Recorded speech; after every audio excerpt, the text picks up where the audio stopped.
Hello guys, രാവിലെ എണീറ്റ് വേഗം പോയി പല്ലും തേച്ച് നേരെ അടുക്കളയിലേക്ക് ചെന്ന് നോക്കിയപ്പം ഇന്നിവിടെ ദോശയാണെന്ന് മനസ്സിലായി. ദോശമാവായാലും ഇനിയിപ്പോൾ വെള്ളപ്പമാവായാലും കണ്ടു കഴിഞ്ഞാൽ ആ തവി എടുത്ത് രണ്ട് ഇളക്കലങ്ങ് ഇളക്കുന്നത് എൻ്റെ ഒരു ഹോബിയാണേ.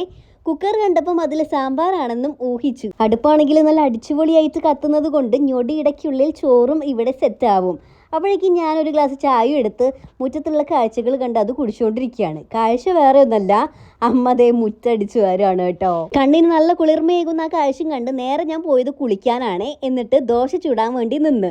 ആദ്യത്തെ ദോശ തന്നെ ദേ നല്ല ഫ്ലോപ്പായി കിട്ടി. കടക്ക് പുറത്തൊന്നും പറഞ്ഞ് ആദ്യത്തെ ദോശ എങ്ങനെയാണ് ചുടേണ്ടതെന്ന് അമ്മ എനിക്ക് ഡെമോ കാണിച്ചു തന്നു. പിന്നെ അങ്ങോട്ട് ദോശ നല്ല അടിപൊളിയായിട്ട് ഞാൻ ചുട്ടു കേട്ടോ. അതെന്റെ ആദ്യത്തെ സ്റ്റാർട്ടിങ് ട്രബിൾ ആയിരുന്നടോ. ഇനി സാമ്പാറിനെ പറ്റി പറയുകയാണെങ്കിൽ വേണ്ടത്ര കഷ്ണങ്ങളൊന്നും ഇല്ലാത്തതുകൊണ്ട് ഒരു തട്ടിക്കൂട്ട് സാമ്പാറാണ് അമ്മ ഉണ്ടാക്കിയത്.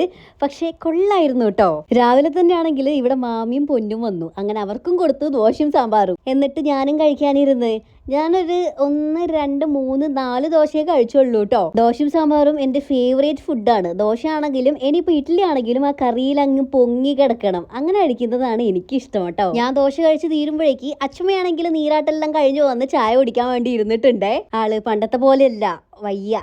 പുറകെ ആയിട്ട് അച്ഛനും ചായ കുടിക്കാൻ വേണ്ടി വന്നിരുന്നു. അങ്ങനെ ഇവിടുത്തെ ചായ കൂടി തീരുമ്പോഴേക്ക് സമയം ഉച്ചയായി. അപ്പോഴേക്ക് മാമി പോയി. പക്ഷെ പൊന്നു ഇവിടെ നിന്നു. സ്കൂളൊക്കെ പൂട്ടിയതല്ലേ. ഇന്ന് ചോറിൻ്റെ ഒപ്പം അമ്മനോട് പറഞ്ഞ് ഞാൻ മമ്പയർ തോരൻ ഉണ്ടാക്കിപ്പിച്ചിട്ടുണ്ടായിരുന്നു. വിളമ്പേണ്ട താമസം അത് ഞാൻ തിന്ന് തീർത്തു കേട്ടോ. എല്ലാവർക്കും എല്ലാം വിളമ്പി കൊടുത്ത് അമ്മ നേരെ പോയി കുളിക്കാൻ. അങ്ങനെ അമ്മ കുളി കഴിഞ്ഞു വന്ന് എല്ലാവരും കൂടെ ഒരുമിച്ചിരുന്നാണ് ഫുഡ് കഴിച്ചത്. ഞണ്ട് കറിയും മമ്പയർ തോരനും മാങ്ങ അച്ചാറും ഒക്കെ ഉണ്ടായിരുന്നു. അങ്ങനെ അതും കഴിച്ച് ഇനി ഞാൻ ഉറങ്ങാനുള്ള പരിപാടിയിലേക്ക് കടക്കുവാണ്. ടാറ്റാ.